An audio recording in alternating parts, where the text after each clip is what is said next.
4080.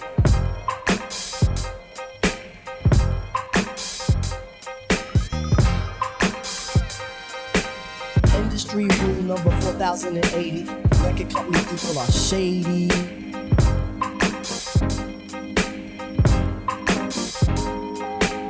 Industry rule number 4080. Record company people are shady. Like, yeah, yo, I gotta get to that point. I gotta get to the point where, you know, somebody be like, you wanna hear my music? 50-50, hit or miss. This shit might sound horrible. Not because it's a bad song. It's just not polished. It doesn't sound like you belong in a playlist with these songs over here, right? And that's what I always like to focus on. Because if you got that at least, I heard a lot of whack songs fly because it was just made right. It sounded good. It was in pocket. It wasn't too impressive, but it wasn't disappointing. You got to at least have that gauge. I needed to get there. And nobody was trying to get me there once he left. But when he was there, this is how I learned to think about the music stuff. The one thing that stuck with me, if you know him, you probably heard it. The who cares test, right? This man brings up the who cares test. I sat here about the who cares test, right? People fail the who cares test all the time. Dope artists fail the who cares test. You got the Amarions of the world that was really cool in the group. But as a solo artist, failed the who cares test. Nobody cares. It's basically saying, yeah, he's good, but who cares? If you pass that, you all right. You can make whack music, pass the who cares test, and be relevant. Tekashi 6ix9ine, right? Fuck his music. We care. You're in, right? Because you got to pass the who cares test. Now, if you make good music and pass the who cares test, you set up. You almost can't fail in that era. You know what I'm saying? Now you're Michael Jackson. Yeah, now you're Kanye West. Now right? you're 8701. Right. Usher. Yeah, that Usher. Yeah, that Usher. Who's gauging? No. Nah, that's public opinion in a sense, right? So the skill set is catching it before the world catches it. Right. Okay, so that's a separate test. So let me give you an example of the Who Cares test. 8701 album. Facts. Usher. Okay? Usher's coming off the My Way album. You make me wanna leave the one I'm with, right? 8701 is next. First single, watch the math. We're gonna put a Neptune's record with Diddy on it, and with Usher, that's gonna be the first single. Yep. I don't know, but you can't do that. Lou was around. I said, that ain't the fucking record. Nah. It wasn't I don't know. It was the you don't have to call. No. You don't have to call as the third single. Oh, you right. Okay? It was I don't know. The first song was I Don't Know. It was horrible. Diddy. It was Diddy, Neptune's, Usher. And everybody thought it was a slam dunk because 1 + 1 makes 2, 2 + Neptune makes hit. Right. I said, it's not the fucking record. Shit horrible. And he has one more shot with these Genuines and these 112s and these young guys coming up to get it right before he slips out of the Who Cares test list. About Diddy? Usher. Okay. Okay.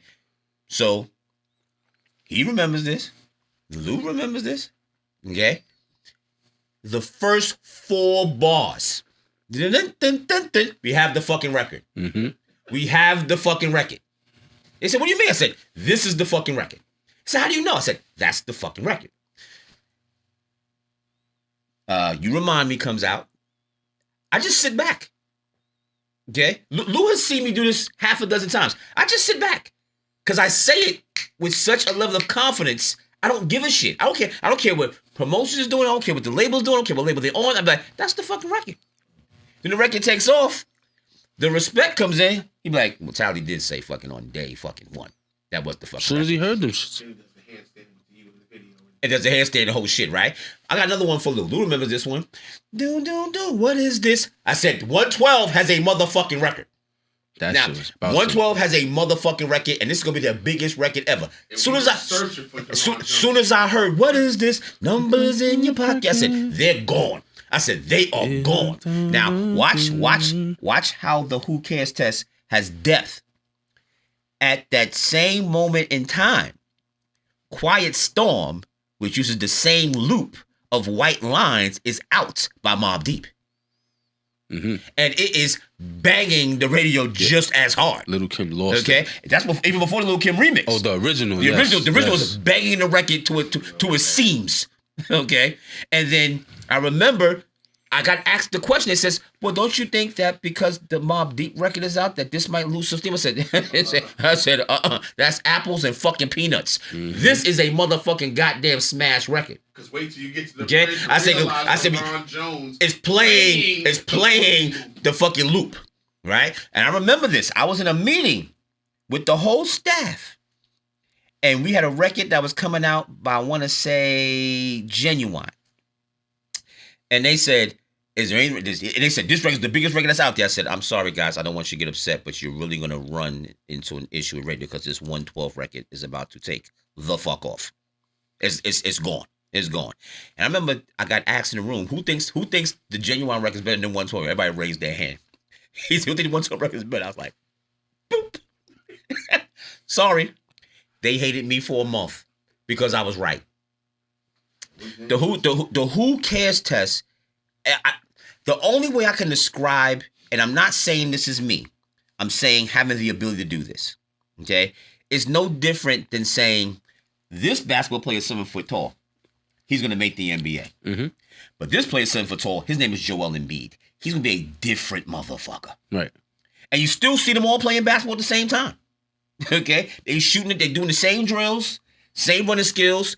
But you have the secondary eyes that say, he's 7 foot tall. He's 7 foot tall. He's going to make the NBA. He may be a fucking Hall of Famer. Right. Okay? The first time that I tripped over the Who Cares test, okay, historically, you'll all remember this, is when Lil' Kim and Foxy dropped their albums at the same time. Right. Remember that? Okay? And Foxy had the record with Blackstreet. Mm-hmm. And that was all over the radio. Mm-hmm. And I said, sorry, we're going to be playing this Lil' Kim record 5 years from now. I used to throw things at the dick. Now I throw lips at the shit. Handle it like a real bitch. I said, that's the winner right there. That's the fucking winner. I don't give a fuck that. Okay? And remember, they both had Jay-Z on the album, on their albums, and I was like, it looks like Jay is working with Foxy. Looks like Jay's having fun with Lil' Kim. Right. Yeah, and that was my first example where people says, I get what you're saying, because the Who Cares test also goes into, remember this one, the 5-year test. Mm-hmm. Which one we picking up 5 years later we want to listen to? Who's gonna still be here 5 years? Like you're out today, you're all over the radio, but what are we doing 5 years from now saying at the barbecue? Right. 5 years from now, we want to hear Crush on You with Lil' Kim and Lil' Cease. We don't want to hear the Foxy Run record with Blackstreet. Right. 5 years from now, you're not playing Fetty Wap. Right. We're not there.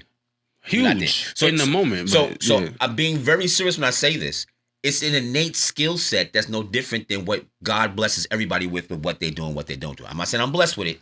I'm saying that I will bring it up all the time, and it will become a watershed moment that says, let's take a step back and look at it with a different set of eyes, more so than what radio's saying today or what the club is saying tonight. Because you can have a song like Thong Song that takes over the world. It means nothing. It does not pass the Who Cares. It means nothing. Does it? Yeah. Okay? Because if you hear it right now, it's perceived novelty. It's like the fucking rapping Duke. Daha, daha. We hear it, we go, remember that record? Pumps to the bus. Silly ass fucking Cisco. And we keep it moving. Play something else, please. Yeah, give me something else. We give it 30 seconds. Anytime that you were wrong about that. I'm never, no, like baseball, okay, you can't bat 1,000, all right? But if you do 3 out of 10, you're considered a Hall of Famer. I can honestly say with confidence, I was more correct than incorrect. And the ones that I was incorrect about, half of them I didn't give a shit about. So for example, I missed the Thong Song because I didn't give a fuck. I was like, this, I can't with this. I can't. Live la vida loca. I gotta go. Weird. I gotta go. I gotta go. I heard he's too. Now they lost. There's no Cisco and the producers get 0 publishing on that record. Because he said live la vida loca. Period. Just that one. Just for saying that. Ricky Tommy Martin. came and got him. Ricky Martin came and Ricky got him. Martin But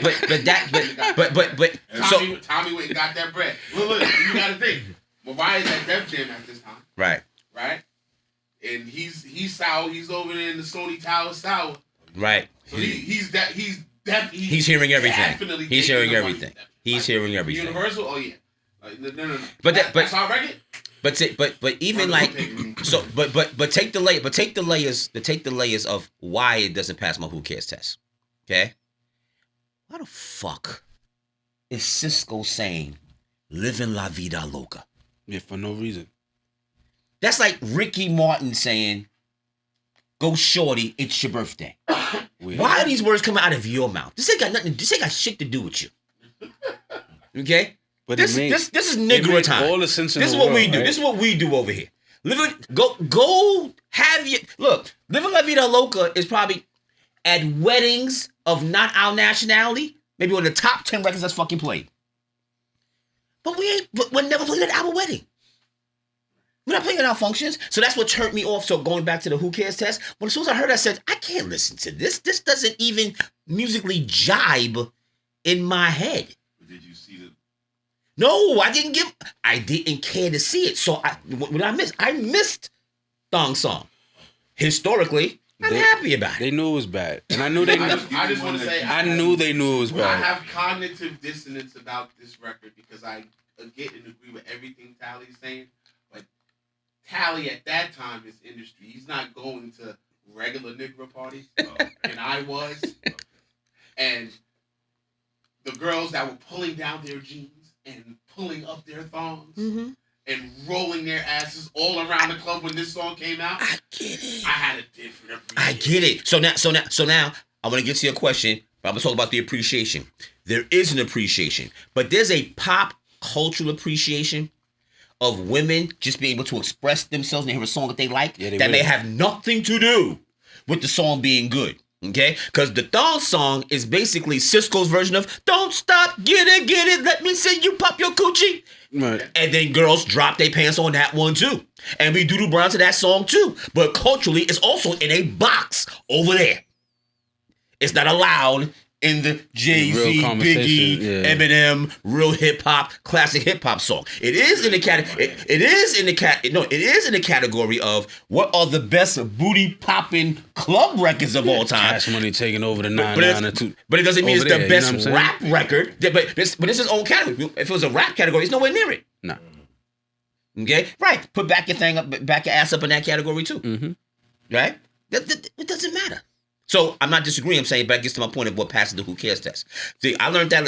Do you know what the first song? Do you know what the first song in hip hop history was? The first official booty popping song where it didn't matter what anybody said was.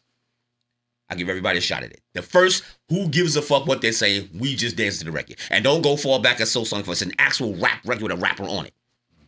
A rap record? It's a rap record. I was gonna go doing the butt. Nope. You said doing the but wow. It's a good call though. Yeah, you said rap record. I It's don't a know rap because I record. was about to say It's a rap like, record. Rump Shaker. One Nope. of them shits. It's before Rump Shaker. What you got, Yaya?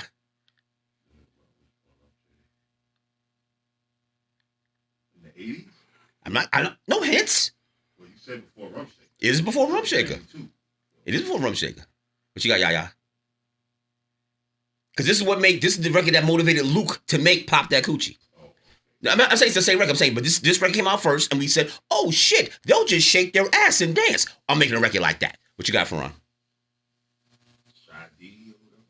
The first rap record where it didn't matter what the fuck was being said, and the girl said, "I'm just shaking my ass," was "It Takes Two" by Rob Bass.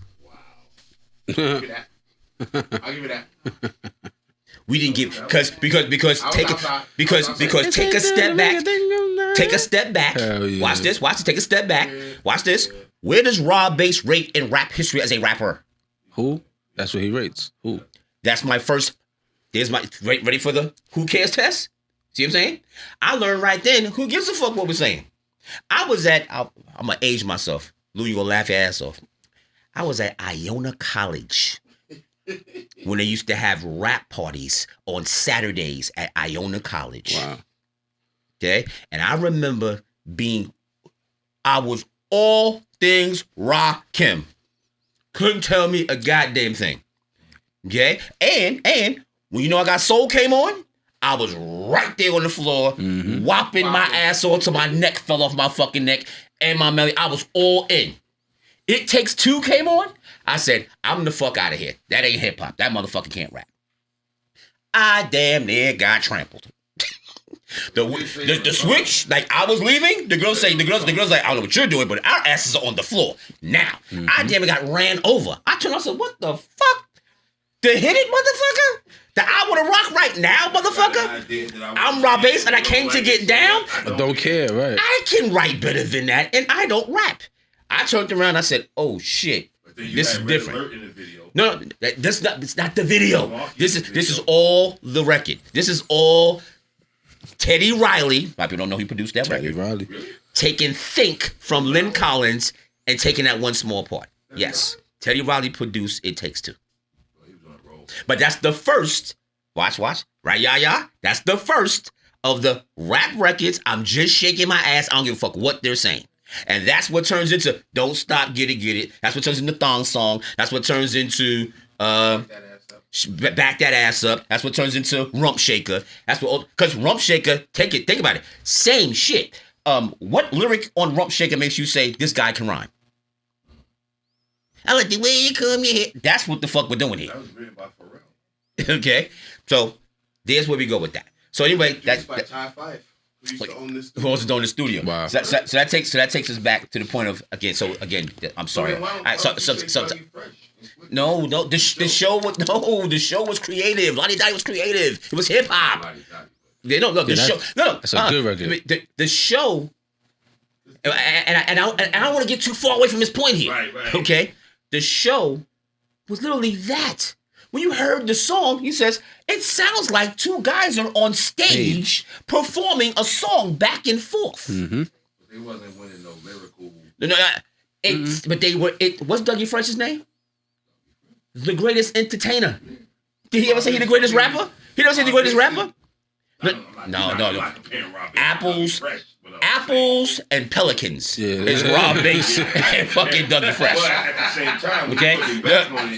this conversation. No, in reference to the direct point of the records and what they represent. Okay, that's a genre. I'm only just taking that genre of music and putting it in its own little box. Okay, I know it's the same producer, but I'm saying is that okay, all right. One of the geniuses of hip hop history, okay, is when what the record says you can see and visualize. Mm-hmm. So when you hear Biggie go, I got a story to tell, you're like, I literally felt him walk up them stairs and open that door, okay? Go, bitch, you better talk to him, fist through his bottom, arm, leg. He's like, I felt I was right behind him in that damn apartment, okay? When the show came on, outside of us having to get past Inspector Gadget being the theme, because that was a little bit tough, okay? When we heard the Shakers, and Dougie Fresh and Slick Rick, because we haven't heard that. It was a different form, I'm going historical now, of what Run DMC did. Because Run DMC was very back and forth with their rhymes and stuff like that. This was more fun with them having fun. Run DMC was more, we are rappers, and you need to believe that we rap for real. Right. Okay, and if you don't believe we can rap, we're going to kick your ass with this black leather on. Okay? Dougie Fresh and Slick Rick was very much like, it's Saturday. We're going out. We're going to the club. And then we're going to have a good time.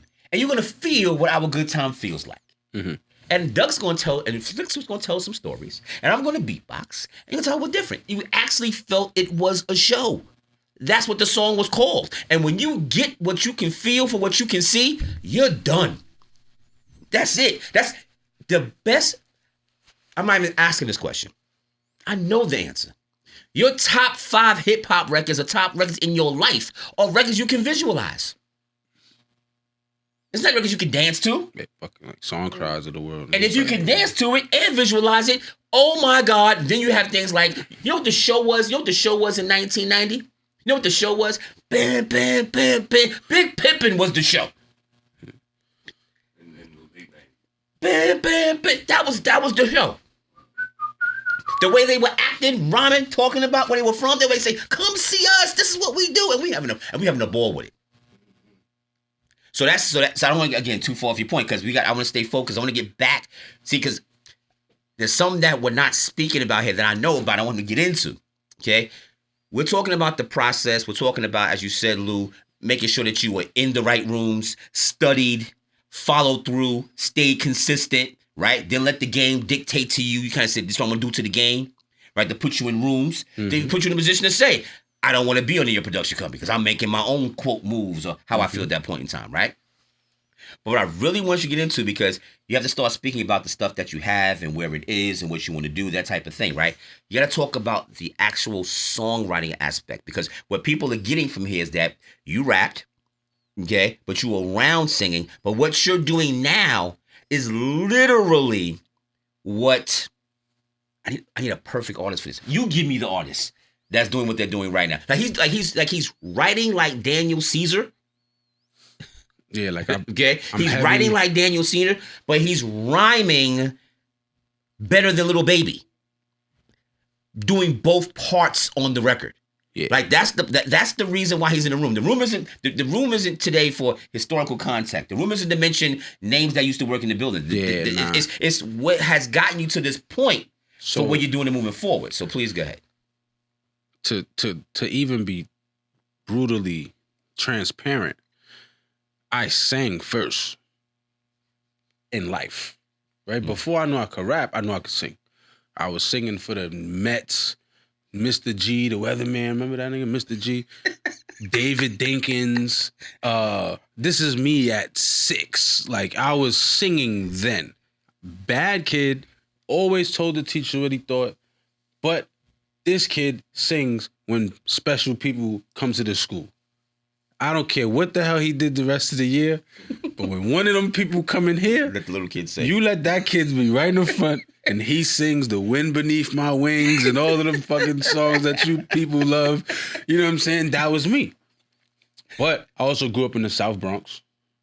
It also became very gang heavy, right?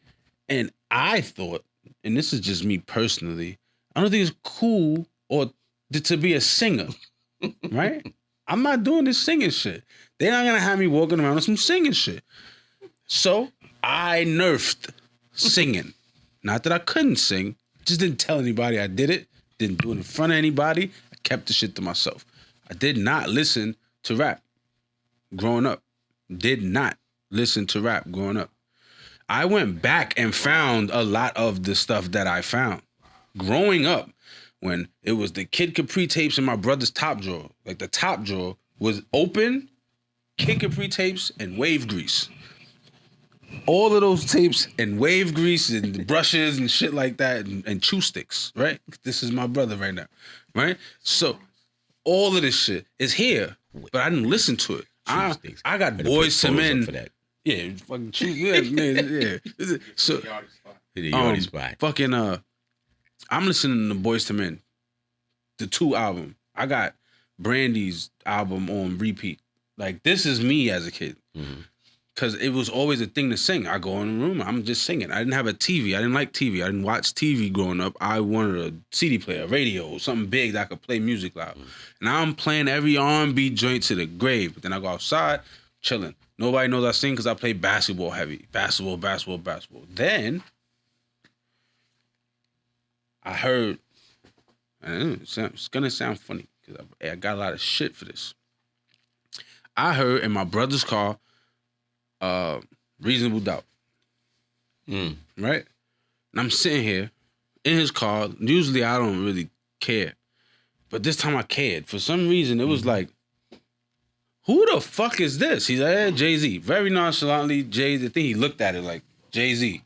That was it, right? He's one of the people that listens to everything rap. I'm just like, wow, I stole that tape from him. That was my tape, right? He got the CD. I stole that shit too. I'm listening to this Jay-Z shit because it's like, this nigga's doing something, and I feel like he's talking to me directly. It wasn't like, you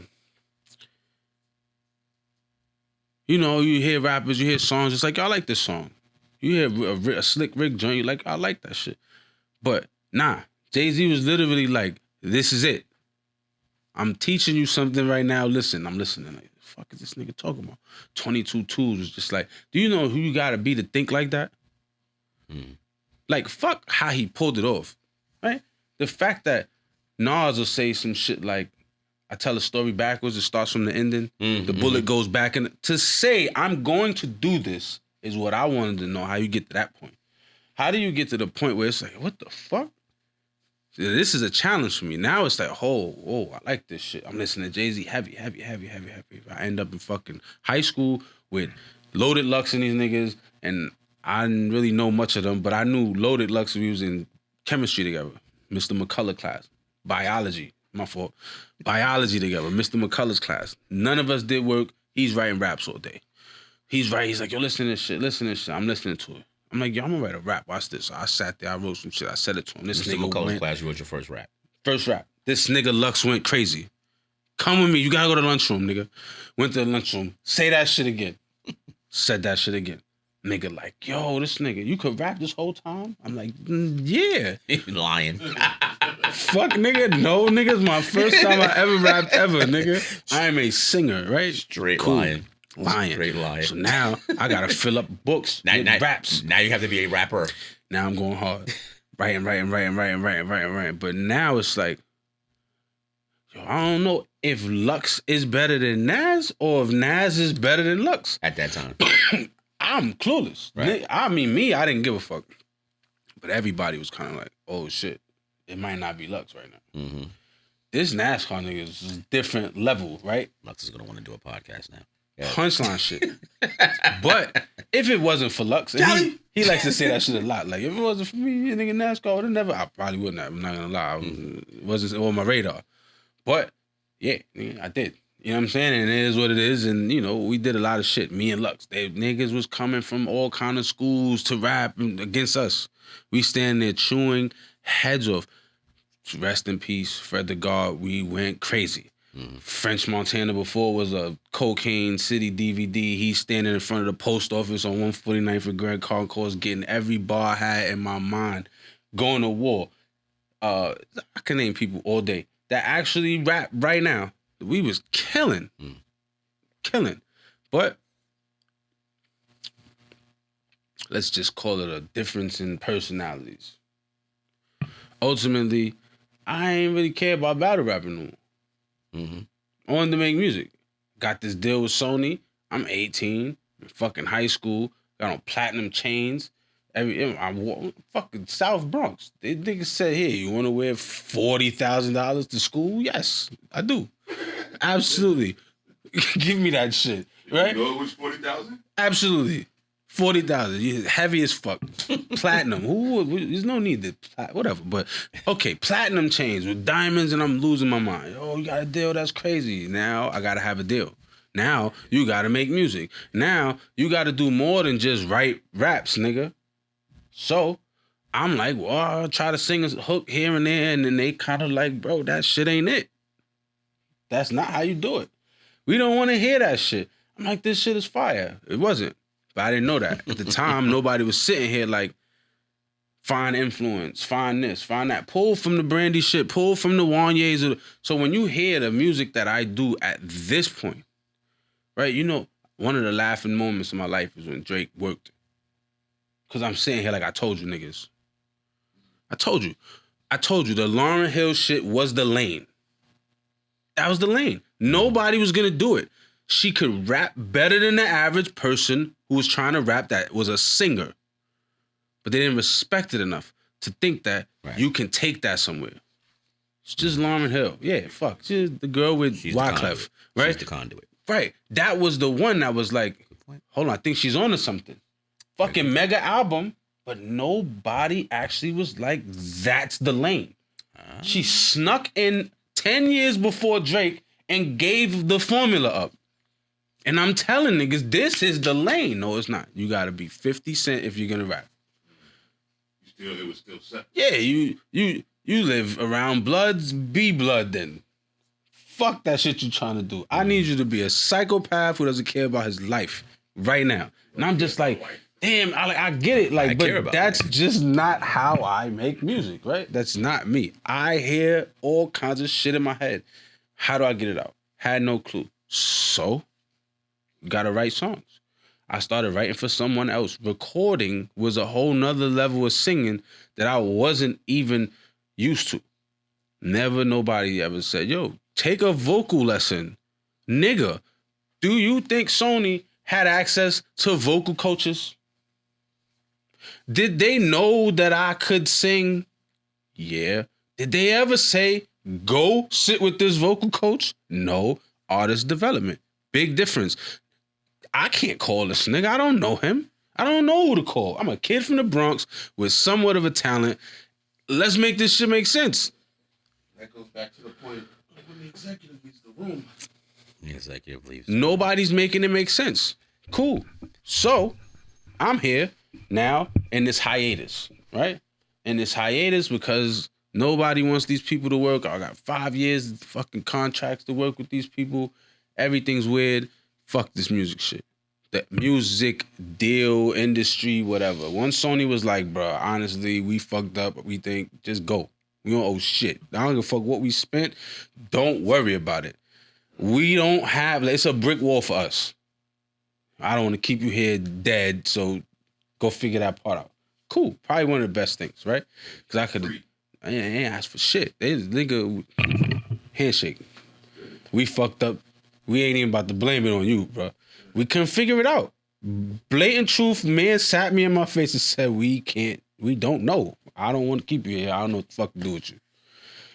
That's a real nigga moment. I appreciated Dave McPherson for that shit because he actually was just like, bro, I don't know what to do. You know how many people too prideful to be like, we don't know what the fuck to do with you, right? They'll let Chris and the Young Guns sit here forever knowing they got talent, but ain't nobody gonna tell these niggas, bro, we don't know what the fuck to do with you.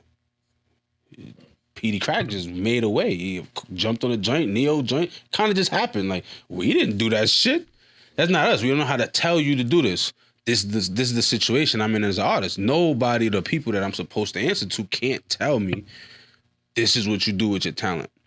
In an industry you know nothing about. Everybody's talented in something, but how do you get to that point, right? How do you get to that point where people are like, okay, this is what you do. Somebody makes a decision that you're going to win before everybody sees you win, right? Somebody makes a decision that says, your time is now. And then that happens for you and people see it 4 years later and they're like, oh shit, this nigga's there. But it was that person back then. It's the Jay Princes of the world that's like, Drake, don't worry. I got you. And ultimately I put you with Lil Wayne and then y'all go somewhere. You know what I'm saying? But I chose that your time is now. That's usually what happens to somebody. There was no somebody like that. You know what I'm saying? Like there was no person like that. I knew Tally, and I could always reach out to Tally. But there came a point where he was so fuck the industry. It was just like, well, I'm not gonna call Tally about this shit because I think I'm too hungry for him. It probably pisses him off how much I love this shit still. And he's kind of like, whatever with that shit. So I'm in that mode where it's like, well, soak it up, soak it up, soak it up. Wow, listen to music, write a song, write a wax song. I wrote more shit that I lost more songs just writing, just trying to figure it out. Then ultimately it became, yo, reference a song. Fuck it. Reference a song. Yeah, it sounded all right. You could kind of sing. I don't know harmonies. I don't know nothing. So now I'm listening. People telling me stuff like they Marvin Pitt me. And I say this outside of y'all. Nobody knows what I mean. But when I tell people, don't Marvin Pitt me, right? Don't tell me something's wrong, something's missing, without telling me what the fuck it is or telling me how to fix it. Something's off. And then walk away is some dickhead shit. Right? Because it's like, bro, how the fuck am I supposed to fix this? I gave you what I got. Your job is to say, bro, you need to do this. This is where you went wrong. Fix this and you're good. Perfect. I never had that moment. So I had to become the person that gave me the actual explanation. I had to be able to hear, you need to do this. Your harmonies are weak. Bet. Who harmonizes? Go listen to everything, Boys to Men. Go listen to everything. Like, listen to these niggas. They harmonize. You got groups like Take 7 or some shit. Take 6. Take 6. 6 humans on a joint. And it's sounding like maybe 3 people? You know what kind of fucking harmony that is? To sit there and be like 6 niggas on a record and it sound like 2 or 3 people? That's like, get the fuck out of here. So now I'm like, I want to hear all 6 of them. I don't know if you guys ever do this shit. Maybe it's just a me thing. I'll literally go and try to find all 6 of them. They all doing something. The fuck is it? Listen, I'm breaking down these songs like yesterday. The Beatles remake by Boyz II Men. Why do you feel Boyz II Men's Can You Stand the Rain a little bit more than the New Edition joint? More of them can say. Because it was just like these niggas got a level of fucking vocal chemistry that I don't think ever existed in music ever.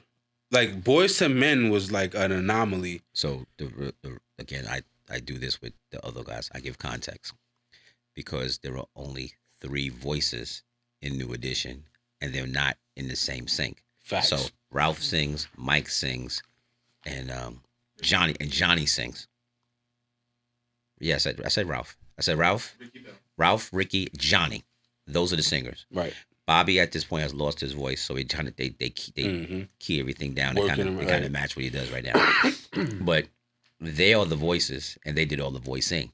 Whereas in Boyz II Men, Sean, Wanye, and Wanye's brother, whose name I forget, they actually have, each of them have 4.5 to 5 octave range. They can hit any note. So what that does is like, and then Mike had to right at the root. So the options of what they're able to do is more presented to them because of what they could do. So for example, Jimmy Jam and Terry Lewis say, we need Ralph, we need Ralph, we need Ralph, and we need Ralph. Okay? Ricky, come do this part right here. And Johnny, just so we have some overtones and it doesn't sound too grown, you do this part right here. But when Jimmy Jam and Terry Lewis get Boyz II Men, they say, oh, hell. We got a lot we can do with you guys. Okay? And then they have them all interchange and do their 4.5 harmony range on top of each other. And then you get more of a rainbow of vocals, more so than harmony of vocals. Just a little bit of context. But with that being said, right? So how do you get to the point where you are Jimmy Jam and Terry Lewis? How do you get to the point where you're hearing this shit before? Now, recognizing it is one thing. Now, how do you hear it first? How do you write this shit? How do you set up a note specifically to hit a note, right? So I'll give historical context. How do you bring Johnny Gill into New Edition, knowing that he sounds like their father, right? And say we need to make If It Isn't Love, and figure it out, right? How does this work? Right. So now I'm sitting here tasked with this thing where I'm trying to figure out how to make songs, because I'm still jaded as fuck that they literally stole the song that was supposed to be my first single from me, right? Never had a single actually happen, right? Never. In this whole process, they've never put out shit. It was like 3 years. They never put out nothing. So it's like a reality check in a sense, right? So it's a humbling moment to say, you was almost there. Like I started out like I made it. Then you realize they just opened the door for you, bro. You got in a room where everybody else is now waiting. So now you're not waiting with the niggas outside. You're waiting with the people inside, and you realize there's another fucking door.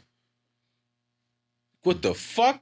Okay, cool. So now I'm here in this moment trying to figure this shit out. Cool, I got it step by step. Who do I like as a writer? So you literally have to, in your motor with Christopher Wallace, take the step-by-step booklet for you to get. And you are literally analyzing songs to its root. You're analyzing vocals to its root. Like you said, you're hearing Take 6 sing Spread Love, and you're saying, wow, I'm trying to hear all 6 parts. I want to hear all these music. Okay? It's actually 6-part, hence the word Take 6. That's right. Okay. Actually, it was Take 7. You know who the 7th person was? That's why I said 7, but you know who the 7th person? You know who the 7th person was? Who? Brian McKnight. Oh, see, look at that. Yeah, Brian McKnight. He was Brian. No, that's his family. He was part of Take. That's his family. Part of him is his family. He was part of Take 6. And they pulled him out because he was the songwriter. Right. Other guys could sing, but he could write the songs. He could write. So they pulled him out and says, you come out here and you do your own thing. He was initially a part of it. So I started to literally focus on Pop quiz, hot shot. the writers, right? The writers. Who's writing this? Who's writing this? Who's writing that? I started hearing the name at that time. I heard the name Makiba a lot. Who's going near a studio with her? I'm in there. I met her mad times. Mad cool. But you know what? I was just too cool to keep the relationship going. Once I said fuck music, I kind of said fuck music people. And it was just an error. I should have never done that. Right? Makiba was writing her life away. And shouts to her because after that, she got to write some real shit that mattered, right? Mhm. Because at the moment she was grinding. Like I'm talking about like grinding, like not like I don't. Yeah, she wasn't making. She wasn't I don't make making. it sound bad, but she was coming up. Yeah, She was out here. She wasn't making placements left and right. It wasn't happening. But she was writing for projects left and right, hoping to get on projects. Yes, and helping other people write and not getting credit for it. We didn't had these conversations. Like I was in that room. I wrote that song, and they did not put me on that shit. You know what I'm saying? Taking stuff from her, but this is how it's like. All right, who's writing these songs? Cool, studying the writers, the writing techniques. Then it's like, all right, cool. Can I? Sometimes you could write yourself out of a song.